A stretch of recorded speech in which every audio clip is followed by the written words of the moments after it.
Hello, everyone, and welcome to this episode of the Governance for Schools podcast, the best place to learn about a wide range of issues affecting today's governance landscape. My name is Joyce, the Partnerships Manager for Wales and South West England, also a school governor myself at a secondary school, and I'm delighted to be one of your hosts today. Just to know that this podcast will be transcribed. In this podcast, we will explore why representation of neurodiversity and disability matters on our governing boards, in alignment with our inclusive governance campaign. You can find out more about the campaign, which is sponsored by Governor Hub through the link in bio. We know inclusivity is at the forefront of many minds within the education and governance landscapes, so we launched a year-long campaign to encourage a wider pool of volunteers to take up all important governance roles. The Inclusive Governance Campaign is running throughout the 2023 to 2024 academic year and will encourage prospective and current governors to consider their strategic role in helping nurture a more inclusive education system and governance landscape. We have brought together 3 guest speakers with experience of working with people with visible and invisible disabilities or lived experience to speak on the panel. I'm also joined by co-hosts from Governance for Schools to talk about school governance. So, without further ado, I'll let the rest of the panel introduce themselves. Over to you, Harriet. Thank you. Hi, everyone. It's lovely to be co-hosting this podcast today. I'm Harriet Bowen. I'm the Partnerships Manager for the South Central region here at Governors for Schools.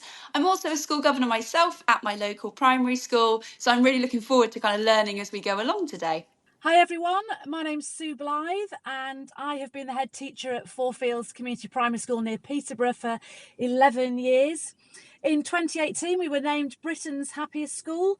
We're a flagship school for inclusion and we also hold the Gold Award for being a National Pioneer School for Wellbeing. Hi, my name is Chantal Boyle. I'm from Hidden Disabilities Sunflower, which is a globally recognised symbol and tool to help people identify to others around them that they have an invisible disability. So we started in the UK, but we are, I mentioned, globally. So we're in 230 airports worldwide.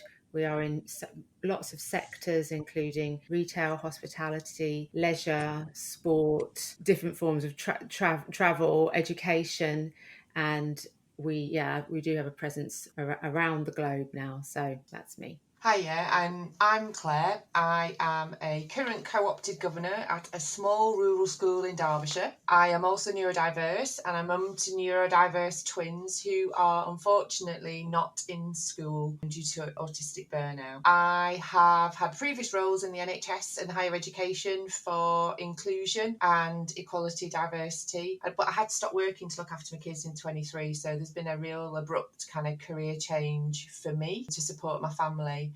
And my pronouns are she and her. Fab. Thank you all for your time today. So now let's get cracking. Today we're going to talk about 2 topics, school governance and neurodiversity or disability. So the first question I'd like to ask for those who might be new to school governance is, what is a school governor? Yeah, absolutely. So school governors are simply amazing people who volunteer their time, their skills and their experience to impact the effectiveness of a school. The role itself is strategic rather than operational. So school governors don't get involved with the day-to-day running of the school. Instead, they work at board level to support and challenge the school's leadership team to drive school improvement. The school governors will sit on a board of around 7 to 12 people who are equally passionate about improving opportunities for young people. You have to be aged 18 or over, but other than that, everyone can consider the school governor role. Definitely. Thank you so much, Harriet. The second key term I think we need to define is neurodiversity. And I feel like it is something that we increasingly mention in schools and our workplace, but people might have different understandings of it.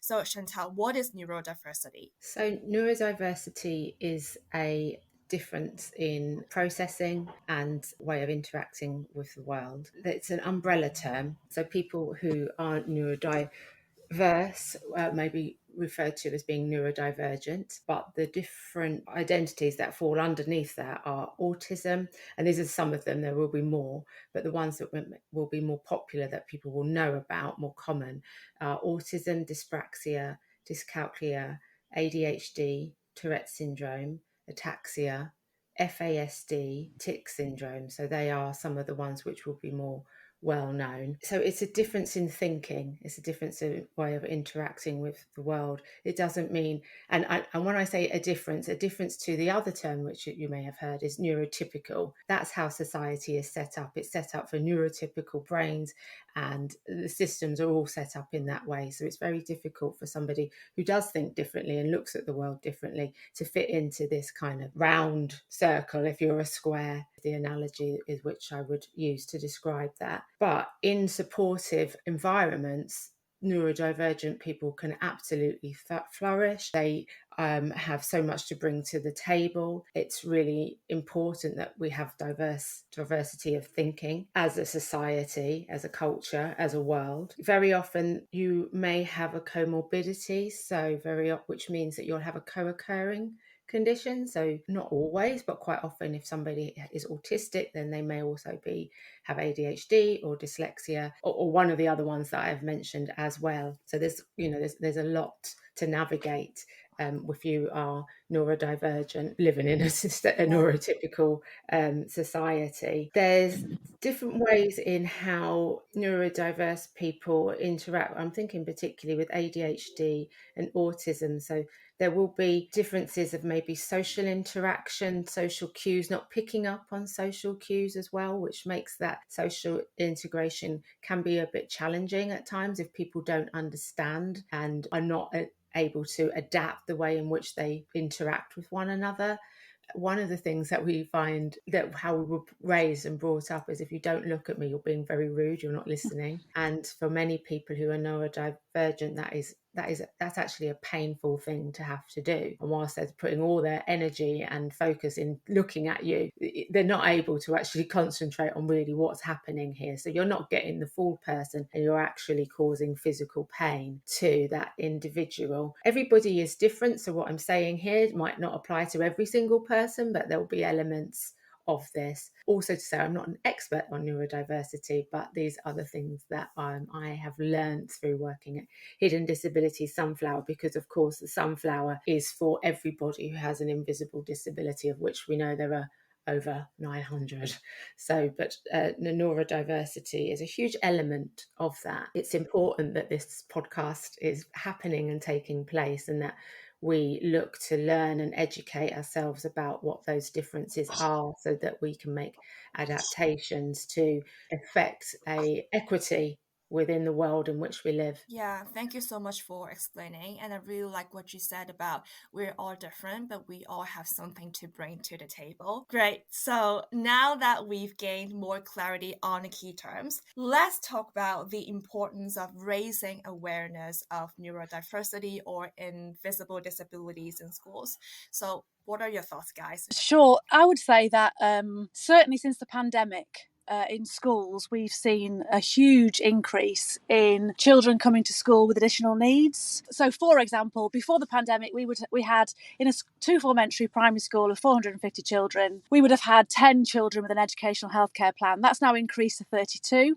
And certainly the majority of those would fall under the autism, ADHD categories. We had parents' evening this week, and I was talking to a family who have neurodiverse children and are neurodiverse themselves.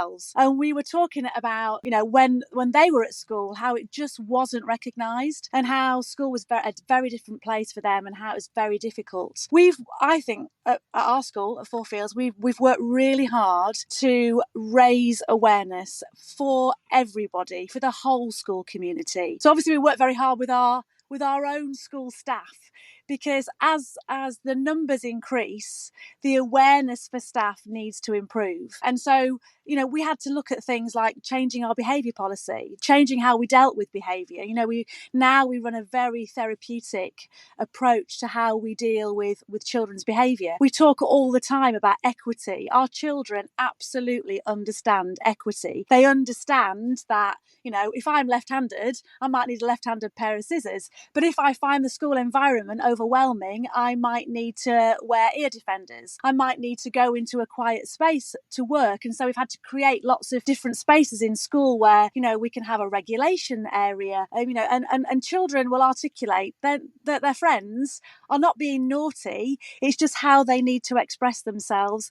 and how they need to, get things out. So, and then again, we then needed to work with parents, because for lots of parents who as yet don't understand how neurodiverse people tick and think, that's been a work in progress too. So by developing things like bringing our parents together who have children who are neurodiverse, giving them a voice, giving them a forum, we started by having sort of informal coffee afternoons where they could all come and share their views, support each other, talk about the things they needed to help them, how we can understand better, how we can support them. They then now write a termly newsletter. They talk from their own point of view and they share experiences that the whole school community can understand. So we know what it's like to have a neurodiverse child in your family and what that might look like on a day-to-day basis. Our school, we call ourselves the Lighthouse, and our tagline at school is Shine. And so the Lighthouse is about reaching into every area of the community so that we can all understand and we can all better work together as you would in any family. And I think that is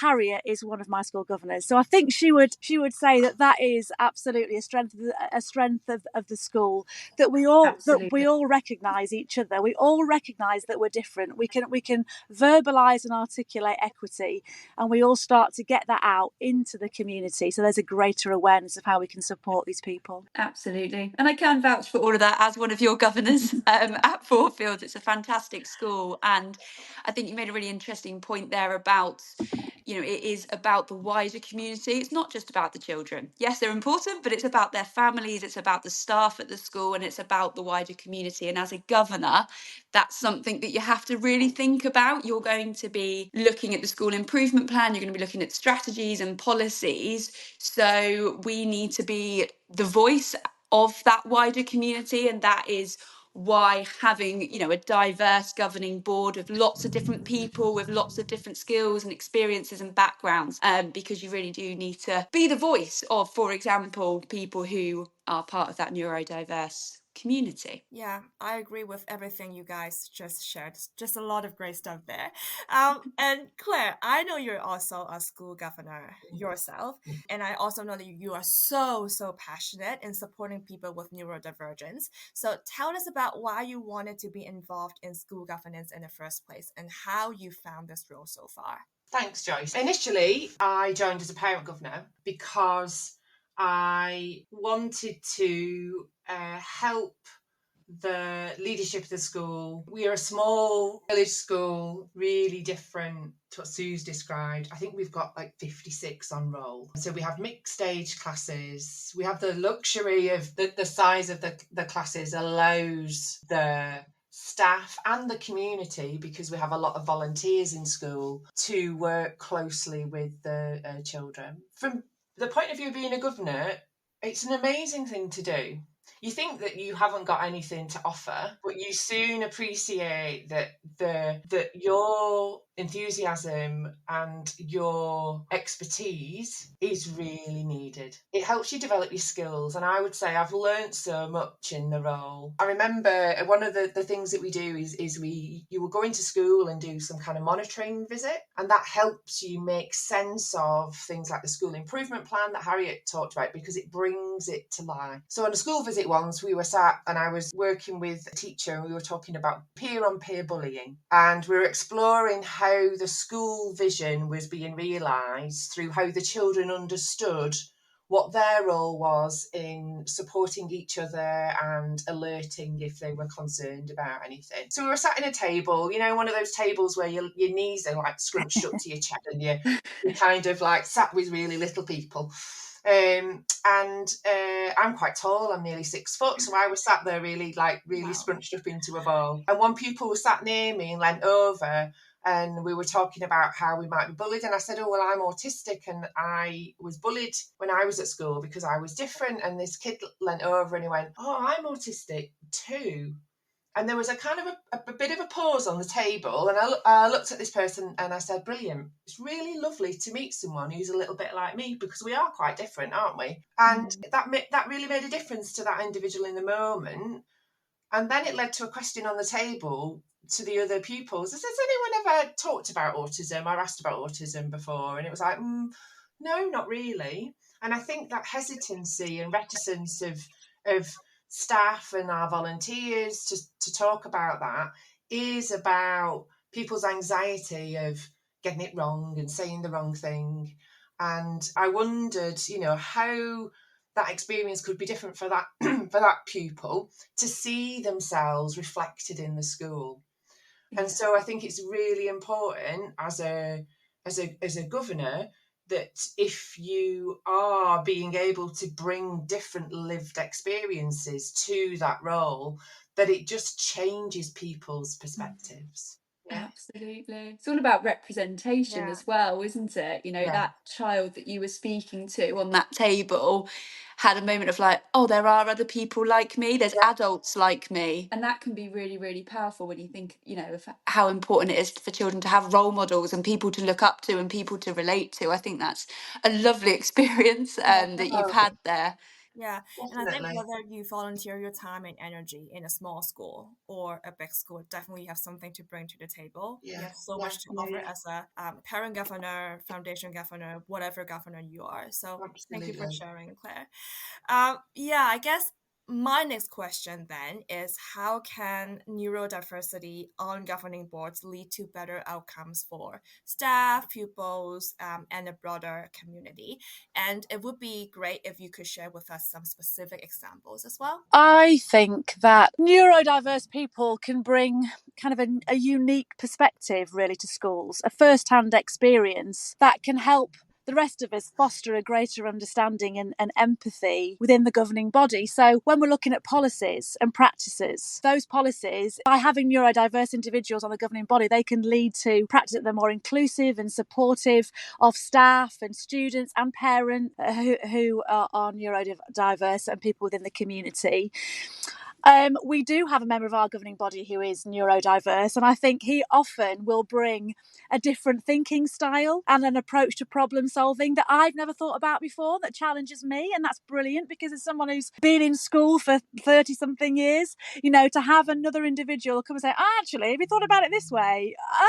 Okay, is amazing. So their presence on the governing body can really sort of stimulate that creativity and innovation in addressing challenges that are being faced by ourselves and things that are going on in the community. I think as well, people who are neurodiverse have developed really strong coping mechanisms and a resilience in navigating the world and navigating a world that isn't always accommodating to their needs. So if those people are on my governing body, then that can really help me as I try and shape that community for those children who we know we're trying to prepare for a world that isn't always kind and a world that isn't always understanding. So those qualities are really valuable assets to have in the decision-making processes, particularly when you're addressing things like, children's well-being and academic success. I can see that they're so intertwined, aren't they? The well-being and then your potential, because if you're overloaded and overwhelmed, your thinking brain is not it's not working, is it? You're just in fight and flight mode and just dealing with the stresses of the day. So it makes a massive difference. I know for me, sometimes when we're looking at issues, I think sometimes my brain sometimes starts from the bottom up. So I'll want to understand what the pupils' experiences are of something, and then how that applies to the ways in which the school teachers and other staff in the school are leading and demonstrating and assuring schools and families about embracing difference. And I think that's tricky, and I think that can be difficult sometimes. People get tripped up over language and and worrying about saying the wrong thing. I think if I was joining a governing body is asking the leadership, how do you embody inclusive practice? If I come into school, how am I made welcome? How is the school accessible? Can I see inclusion through your school values? And then when it comes to understanding how the school is managed to be sustainable and financially governed, alongside how the school is continuously improving the outcomes for people, is understanding how that funding's being spent, because funding comes with identified need for some pupils. So making sense of that is really important. And as a parent, that's important, because I might see a number on an education healthcare plan, which is an integrated plan that helps a young person get the additional support they need. But how that's translated into school is important for me to understand. And I think, so your point about policies is really important. The translation of policies that are set up for neurotypical behaviour doesn't always translate. And I know my experiences of that, of being my children being told off, because of their nervous system is differently wired. It's like, I can't do anything about that. That's my nervous system. So I think it is that kind of awareness of that. Little things like awards, winning things, rewarding things like attendance, it's difficult. If you're anxious and you're finding getting into school really difficult, and parents are like, they might seem swan-like, but there's lots going on. Just getting their young people out of the house and in a regulated way into school, is so difficult some days. So having that ability to kind of bring that awareness to the governing body helps to translate what inclusion means through those practices. And I think it's great to hear that you have such a powerful parent carer voice in your school, and we're just setting that up. Lots of parents will say that they get feedback from school that their kid's fine, and then when they come home it's a little bit like a fizzy Coke bottle. The lid comes off and they just kind of dysregulate because that's their safe place. I think that it's super hard to learn when you're stressed, and if kids, and certainly I have daughters, they're really good at masking. If there were Olympics for masking, we'd be on the GB team, I would say. And that's tragic in one way, that they have to kind of learn to do that. But Sue, like you say, the well-being piece and the ability to learn are just so ingrained with each other, aren't they? And it's right what you said there, Claire. I mean, by listening to our parents, things like attendance awards, we just don't do them. We don't. That's just not a thing. In fact, it's causing stress to some members of our community, so we don't have them. And at primary school, anyway, I'm a big believer. It's not the child's fault, anyway, is it? If they can't, but also things like uniform. As I've developed as a school leader now, if a family comes to me and says this is causing stress, we have a little boy who's neurodiverse. He has to have something over his head. He has to have it covered. That's fine. I don't have a problem with that. But I know sometimes there's school leadership where the line about uniform and those kinds of things is still so drilled there. We really need to be giving more consideration to that. And it's not watering down. People say, oh, it's watering down standards. It's absolutely not. It's about making sure that those children want to come to school. And so getting rid of this emotionally based school avoidance, decreasing that, improving school attendance. Our school attendance has improved dramatically. We've just had Ofsted. They commented on our inclusive practice, and especially around attendance, because we are bucking the national trend, but that's because we look at, on an individual level, how can we help improve, how can we, so if your child wants to wear a coloured hoodie that isn't the colour of the school, I don't care. They're coming into school and they're learning, and surely that's what we're about as schools, isn't it? We want our children to feel in the happiest place they can, so that they can then learn and achieve that success. I think 20 years ago, when it was so traditional and Victorian, the school practices, etc. Fair enough, we didn't really know anything about neurodiversity, but now we do know. We have to. It's the policies, but also look at the recruitment process for teachers and for governors. What's your recruitment process? What adjustments do you make for anybody who is applying who has a disability? Do you even put that out there to candidates, whether it's a governor or a teacher or a staff member? Think about that, because it's got to filter down from the top. So I was a governor as well. I'm now co-opted governor. And I'm on the DEI group, which is with the teachers. And when I was actually a chair of one of the committees, and I used to experience so much stress and pain before each meeting because of all of the papers that used to come through. I've got a processing disorder, and it's not diagnosed, but I have diagnosed myself. And I'm just thinking here, I spent so much time panicking about trying to read all of these papers before the meetings that, I'm not bringing my best self to the meeting. I've got lots of other skills, and just looking at the way and how you manage the meetings, how you tell everybody what's happening, like the agendas and everything. There are just different ways of doing things so that you can get that inclusive board, and then therefore it filters down. Yeah, so many great ideas. And I think everything we've mentioned just further highlights that it's so important to have different voices on a school board. Representation is so key. And Sue, I really like your school, but I think I'm too old for your school. You're very welcome. Want to go back to school.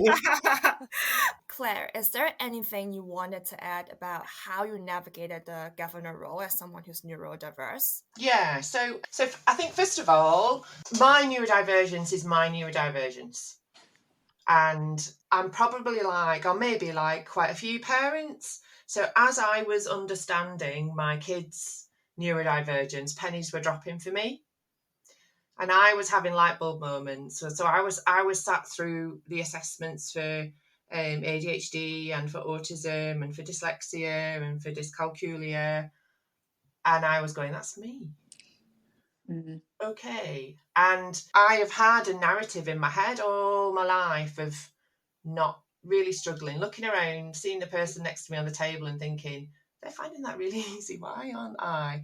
And that narrative has stuck with me and I have seen myself in quite a negative way. So I think being able to bring that very tangible experience into the governing body role is about knowing that when you're empowering someone, you're really giving an opportunity because they feel included and they belong. And because they belong and feel included, they can engage in learning, that their view of themselves and their possibility is huge.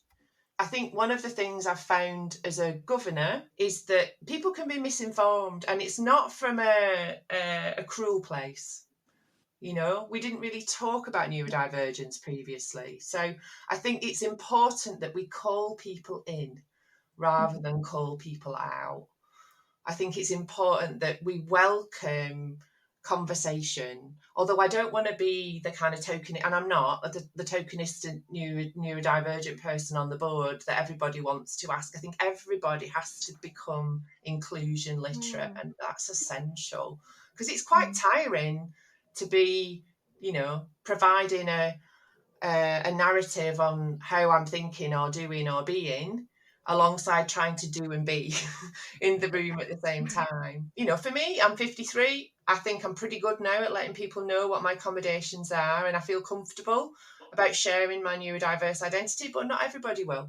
So I think whilst it's often draining and potentially can be tokenistic, I think if you have authenticity, genuine trust and belief in each other as a governing body, you can really create a really challenging and authentic kind of leadership space for your school. And collectively, you can ask questions that really give other people insights to things that they wouldn't know. I think it's really important as well, when you join a governing body, and the ways in which, I think, Chantal, you were talking about this, that sometimes those things seem obvious to other people, the ways in which things work, the ways in which a structure or a school operates. And just because you sat at the table, it doesn't mean that you automatically get all of that. So for me, sometimes I can sit around in a meeting and I feel like I'm not participating because I'm not able to process the information, or sometimes I need to experience something a couple of times before I really go, oh, I see what you mean here, and this is what I think, this is my contribution to this conversation. So there are some things I do. I tend to ask questions last, so I kind of gather my thoughts and listen to what's going on in the room.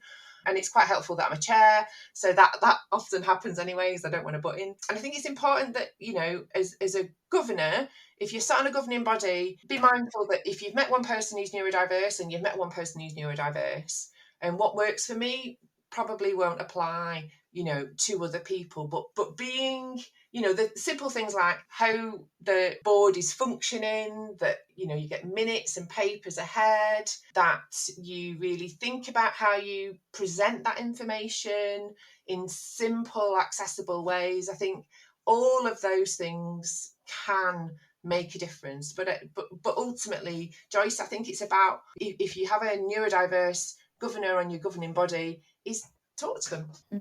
Yeah, definitely. Yeah, absolutely. And I suppose, Chantal, as an advocate for HG Sunflowers, is there any advice that you can offer around that in terms of somebody who is neurodivergent, who's considering the role but is a little bit unsure about whether they should or how they could become involved? I think that conversation, as Claire's mentioned, is really important. You've got to, if you're talking about it from the point of view of the neurodivergent individual applying, then being open with what accommodations you need to suit your needs is important, so that you can bring your whole self to that role. Because as I said before, in the right situation and conditions, you can flourish, you can be amazing input and be of great value to whatever it is you're doing. So yeah, have an open conversation with the school about how do you integrate, how do you support neurodivergent pupils, but how do you also support your neurodivergent staff.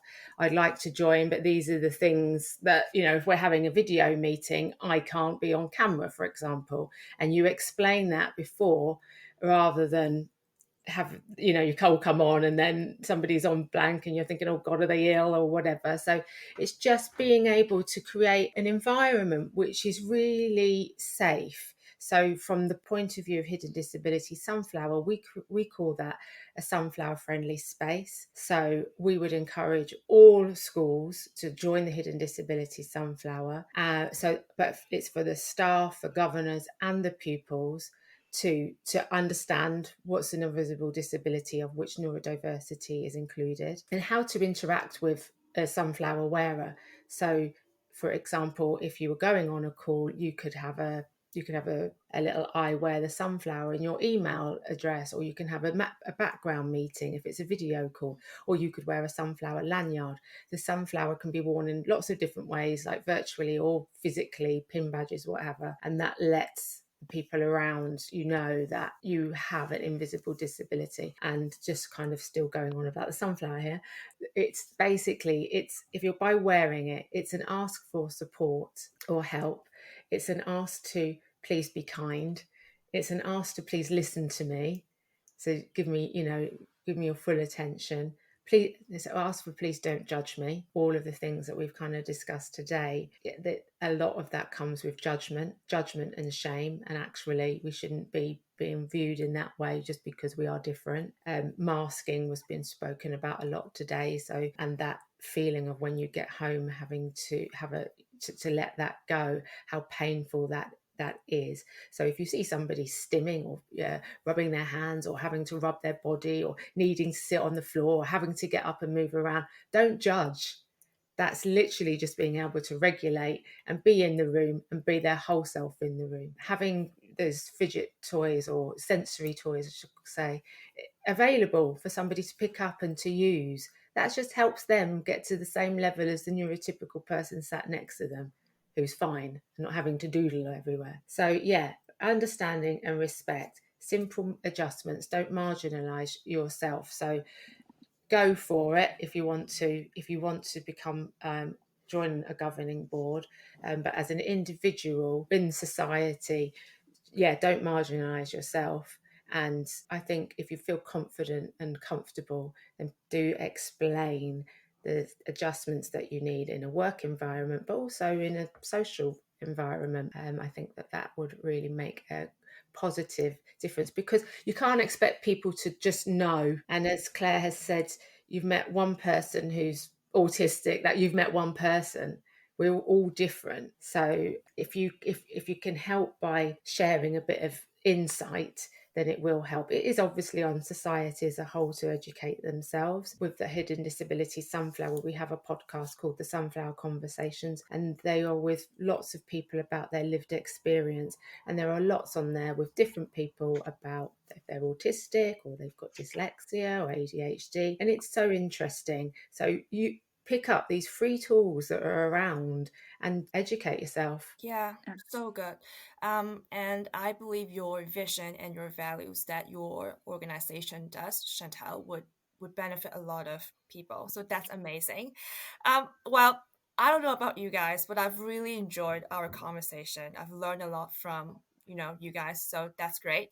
But we're coming towards the end of our podcast. So to wrap this up, how would you guys, in one sentence, encourage our listeners from all walks of life to get involved in school governance to diversify the board? Joyce, you've asked me a difficult question because it's in one sentence, and I don't think it's in one sentence.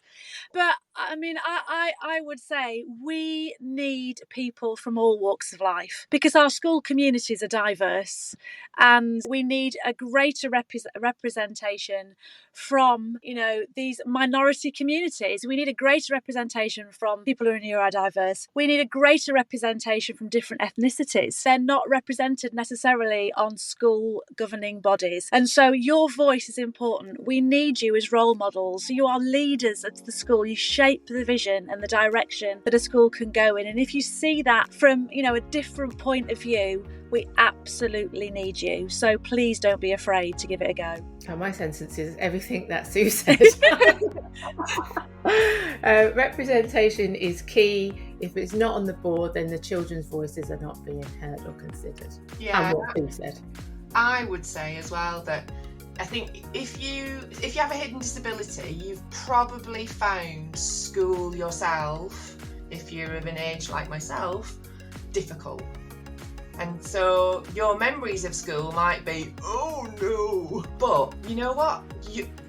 If you felt like you don't belong, you felt like you've been othered, or you've been made not to fit in, not by individuals, but by society, then we need people like you on governing bodies. And if you've always fitted in, we need you on governing bodies too. Because you can use your unearned advantages to learn and advance inclusivity for others and to be an ally, which is such a powerful thing to do.